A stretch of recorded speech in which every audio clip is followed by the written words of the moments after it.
Hello friends, welcome back to my channel SRK drama explain. Friends, ये video मैं लोगों के एंटरटेनमेंट के लिए बनाती हूँ, so please watch full, share, subscribe and like this video.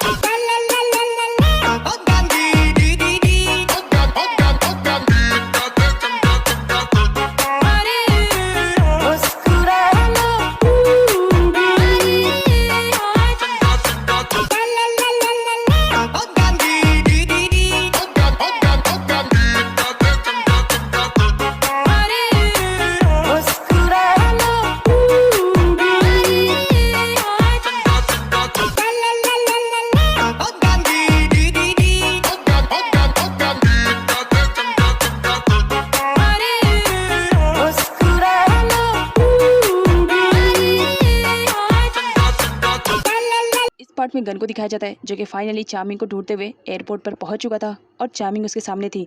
Charming उसे कहती है, मेरा रास्ता छोड़ो, मुझे जाने दो। जिस पर गन कहता है, इतनी आसानी से तुम्हें कैसे जाने दे सकता हूँ? आखिर मेरी गलती क्या है? मैंने तुमसे रूड तरीके से बात की, बस इसी वजह से तुम जा रही हो। जिस पर चार्मिंग कहती है, मैं अब यहाँ पर बिल्कुल भी नहीं रहना चाहूँगी, मैं वापस थाईलैंड जा रही हूँ। जिस पर गन कहता है, मैं तुम्हें किसी भी तरह की परमिशन नहीं दे सकता हूँ कि तुम मुझे छोड़कर जाओ, बिकॉज मैं तुमसे बहुत ज़्यादा प्यार करता हूँ। तभी चार्मिंग गुस्से में गार्ड को बुला लेती है और कहती है कि ये बंदा मुझे बहुत ज़्यादा परेशान कर रहा है और मुझे जाने भी नहीं दे रहा, मेरी फ़्लाइट कहीं ना छूट जाए। यहाँ पर गार्ड को दिखाया जाता है, वो जब उन दोनों की फ़ाइट को नोटिस करता है तो फिर चार्मिंग से कहता है, मुझे लग रहा है कि ये लव का मैटर है, तो अगर आप दोनों खुद ही से सॉर्ट आउट कर लेंगे तो ज़्यादा बेटर रहेगा। और ये कहकर गार्ड भी वहाँ से चला जाता है। जिस पर गन कहता है, अब किसको बुलाओगी? गार्ड भी तो चला गया और ज़बरदस्ती चार्मिंग को एयरपोर्ट से दूसरी जगह पर लेकर चला जाता है। चार्मिंग गुस्से में रहती है, इसी वजह से वो गन से बात नहीं करती है। गन कहता है, आखिर मेरी बात क्या है, मेरी गलती क्या है, किस बात की नाराज़गी है, आखिर तुम्हें कुछ याद भी रहता है कि नहीं? जिस पर चार्मिंग कहती है, मुझे सब कुछ याद है, शायद तुम ही भूल गए हो।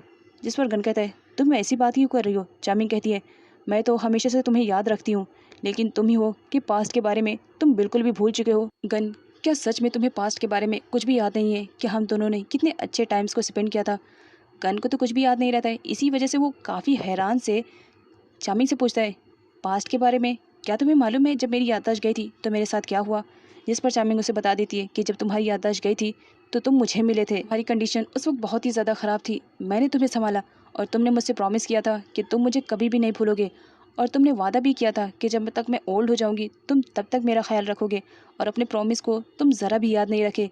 और तुम मुझसे उस की के बारे में पूछते हो ना, तो मैं आज सच बता देती हूँ, जब तुम्हारी याददाश्त चली गई थी तो वो की मैंने तुम्हें दिया था, ये कहकर कि अगर कभी तुम्हें ज़रूरत पड़ेगी मेरे ना रहने पर तुम उस डोर को ओपन कर सकोगे इजीली। गन चार्मिंग की बातें सुनता है और उस पर ट्रस्ट करके उसे हक कर लेता है और उसे कहता है, मुझे अभी तक याद नहीं आया है, लेकिन तुम्हारी बातों का मैं ट्रस्ट ज़रूर करता हूँ, तुम झूठ नहीं बोलोगी बिकॉज तुम मुझसे प्यार करती हो ना? जिस पर चार्मिंग कहती है, बस इसी वजह से तुम्हें याद दिलाने की कोशिश कर रही हूँ कि उस वक्त हम दोनों कितना अच्छा टाइम स्पेंड करते थे। गन उसे सडनली हक कर लेता है और कहता है, अब मैं प्रॉमिस कर रहा हूँ, अब तो मेरी याददाश्त वापस आ गई ना, मैं तुम्हें कभी भी नहीं भूलूंगा और ना ही तुम्हें कभी छोड़ करके जाने दूंगा। नीला को दिखाया जाता है जो कि एक ब्यूटी पार्लर में आई हुई रहती है और वो अपना मैनिक्योर करवा रही होती है। उसके डैड भी उसके पीछे आए हुए रहते हैं। उसके डैड उसे पूछने लगते हैं कि गन कहाँ पर गया होगा, तुम्हें कुछ आइडिया है? जिस पर नीला कहती है, गन मुझे थोड़ी बता कर जा रहा है कि वो कहाँ गया है, आप ही खुद पता कर लो। यहाँ पर बेसन को दिखाया जाता है जो बहुत ही ज़्यादा गुस्से में रहते हैं और वहाँ का चक्कर लगा रहे होते हैं। तभी उन्हें डेनिस का कॉल आते हुए दिखाई देता है जो कि नीला का फ़ोन रहता है। इसी वजह से वीसेंट बहुत ही ज़्यादा गुस्सा करने लगता है और डेनिस का कॉल उठा करके कहता है, मना किया था ना मेरी बेटी से दूर रहना, और उसे कॉल करने की हिम्मत कैसे हुई? क्या तुम भूल गए हो कि अगर तुम मेरी बेटी से मिलने की कोशिश करोगे तो तुम मारे जाओगे? और यही कहकर वो कॉल को कट कर देता है। इधर चार्मिंग को दिखाया जाता है, वो गन से कहती है, अब याद रखना सारी बातें मैंने रिपीट से कर दी है, भले तुम्हें याद नहीं है लेकिन मेरी बातें तो समझ में आ रही है ना? जिस पर गन उसे हक करते हुए कहता है, प्रॉमिस करता हूँ नेक्स्ट टाइम से मैं कभी भी नहीं भूलूंगा, हमेशा तुम्हें याद रखूंगा, और अगर भूला ना तो तुम मुझे पंच मार देना। जिस पर चार्मिंग कहती है, इस तरह की बहकी हुई बातें मत करो। गन उसे वापस घर लेकर आ जाता है। नाइट के सीन में लेन को दिखाया जाता है, वो कमरे में ताका झाकी करता है और देखता है बेड पे मेरे डैड नहीं है, तो सडनली जा करके वो अपने ऊपर चादर ओढ़ करके सो जाता है।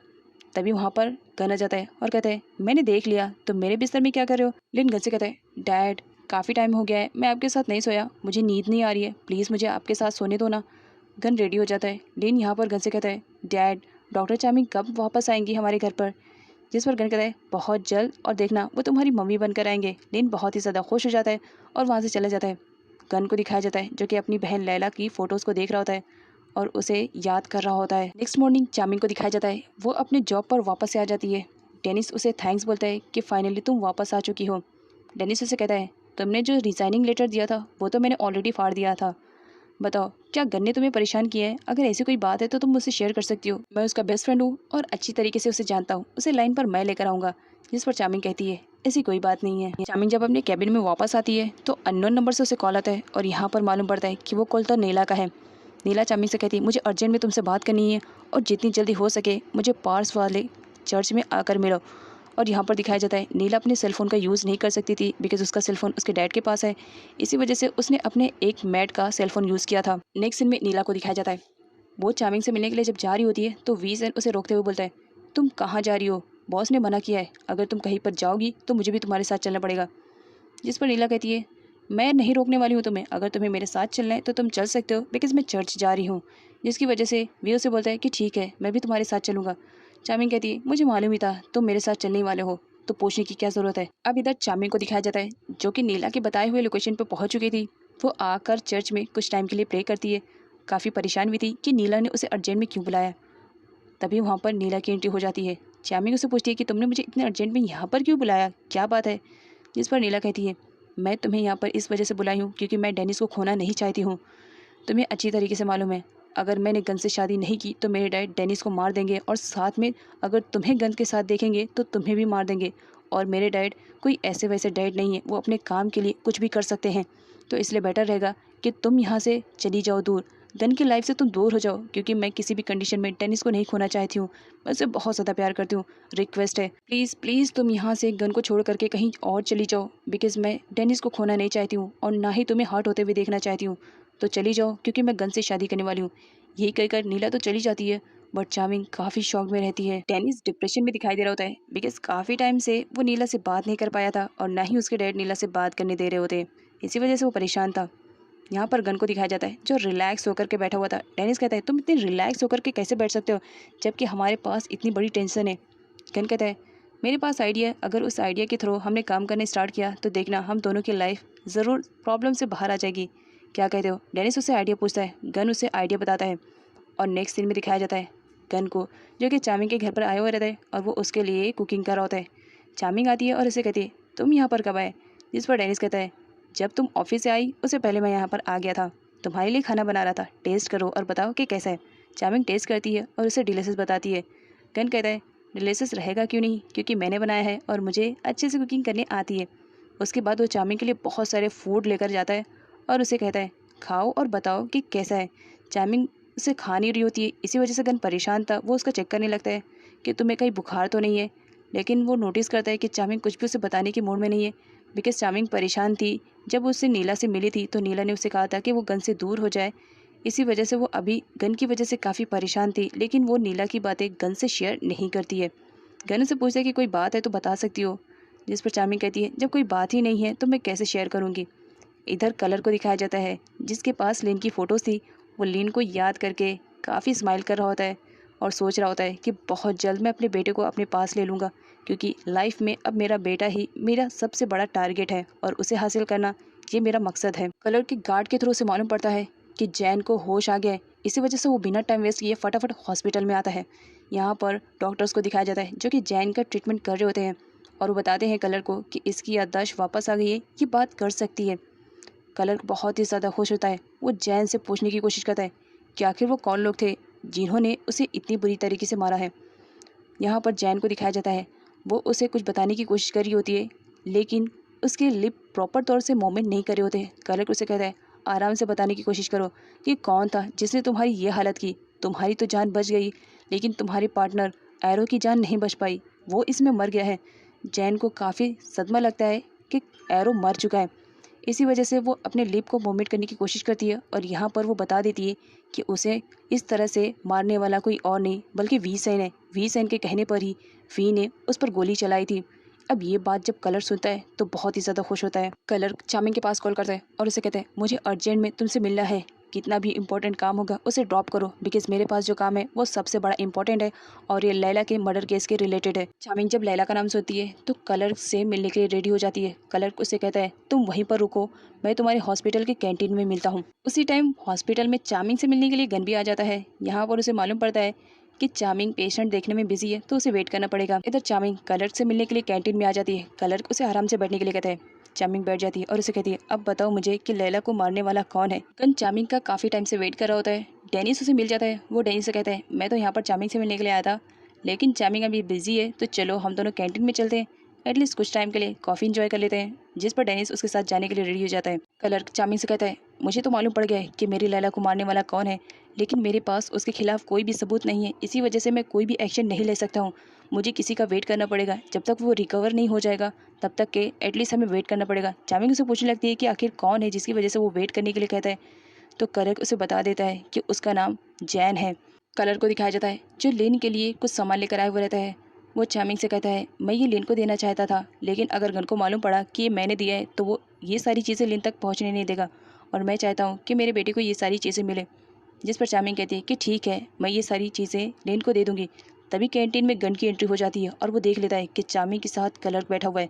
एक बार फिर से वो अपना आपा खो बैठता है। डेनिस गन को रोकने की कोशिश करता है, बट गन कहाँ किसी को सुनने वाला, वो फौरन टूट पड़ जाता है क्लर्क के ऊपर और जिससे कहता है मैंने मना किया था ना कि मेरी फैमिली मैटर से दूर रहना, लेकिन तुम्हें मेरी बात समझ में नहीं आती है। और यहाँ पर गन और क्लर्क के बीच में फाइटिंग स्टार्ट हो जाती है और इस बार चामिंग और डेनिस दोनों रोकते हैं गन को। और यहाँ पर चामिंग कहती है एक बार क्लर्क की बात तो सुन लो, वो कुछ तुमसे बताने की कोशिश करना चाह रहा है। गन कहता है मुझे इसकी एक बात भी नहीं सुनी है। जिस पर चामिंग कहती है तुम्हारी बहन लैला के मर्डर केस के रिलेटेड है, क्या अब भी नहीं सुनोगे। जिस पर गन कहता है मेरी बहन लैला का मर्डर केस, क्या मैटर है। चामिंग गन को बता देती है कि क्लर्क को मालूम पड़ गया है कि तुम्हारी बहन को मारने वाला कौन है। गन कहता है कौन है मुझे बताओ, मैं उसे छोड़ूंगा नहीं। जिस पर चामिंग कहती है एक बार तुम्हें क्लर्क की बातें सुन लेनी चाहिए। तो यहाँ पर गन को दिखाया जाता है। वो कहता है तुम्हारी बातें ज़रूर सुन रहा हूँ, लेकिन तुम्हें अपने किसी भी प्लान में इन्वॉल्व नहीं करूँगा। यहाँ पर क्लर्क को दिखाया जाता है। वो सारे लोगों को बता देता है कि मैं एक लड़की को जानता हूँ जिसका नाम जैन है। गन और डेनिस दोनों पहले ही जैन से मिले हुए थे, इसी वजह से वो जैन को जान रहे होते हैं। क्लर्क की बातें अब वो सुनने लगते हैं। क्लर्क कहता है तुम वी सैन को जानते हो ना, उसने जैन और एरो जो कि उसका बॉयफ्रेंड था उन दोनों को जान से मार देने की कोशिश की थी। एरो तो मर गया, लेकिन उसकी गर्लफ्रेंड जैन बच गई, जिसे मैंने ट्रीटमेंट के लिए भेज दिया और उसके थ्रू मुझे मालूम पड़ा कि तुम्हारी बहन को कोई मारने वाला और नहीं वी सैन है। अब यहाँ पर गन अपना आपा खो बैठता है। बात उसकी बहन की रहती है, इसी वजह से वो काफ़ी सदमे में डूब जाता है और कहता है ये वी सैन ने किया है, मैं उसे छोड़ूंगा नहीं। तभी उसे पास्ट के बारे में नीला की बात याद आती है कि अगर हम दोनों ने शादी नहीं की तो मेरे डैड डेनिस और चामिंग दोनों को मार डालेंगे। अब गन के पास कुछ और खोने के लिए नहीं बचा हुआ था। गन बहुत ही ज़्यादा गुस्से में आ जाता है जब उसे मालूम पड़ता है कि वी सैन ने ही उसकी बहन को मारा है। इसी वजह से वो वी सैन से बदला लेने के लिए जाता है। चामिंग और गन उसे रोकते हुए कहते हैं पागल मत बनो, क्योंकि वी सैन के खिलाफ हमारे पास कोई भी सबूत नहीं है। हमें थोड़ा सा वेट करना पड़ेगा और सबूत जमा करने पड़ेंगे ताकि हम पुलिस को दिखा सकें और तुम्हारी बहन के लिए हम लड़ सकें। जिस पर गन भी उन लोगों की बातों को समझता है। यहाँ पर कलर को दिखाया जाता है। कलर कहता है अब जो भी आगे कुछ करना है तुम्हें उसमें मुझे भी पार्टनरशिप देनी पड़ेगी, बिकॉज लैला मेरी गर्लफ्रेंड थी और लिन मेरा बेटा है। जिस पर गन कहता है ये हमारा पर्सनल मैटर है और ख़ास करके मैं तुम्हें कभी भी परमिशन नहीं दूंगा हमारे प्लानिंग में काम करने के लिए, तो इसलिए अपना मुंह बंद करना और आराम से बैठे रहो, जो करना रहेगा मैं कर लूँगा। सो देखते हैं आगे की वीडियो में क्या होता है।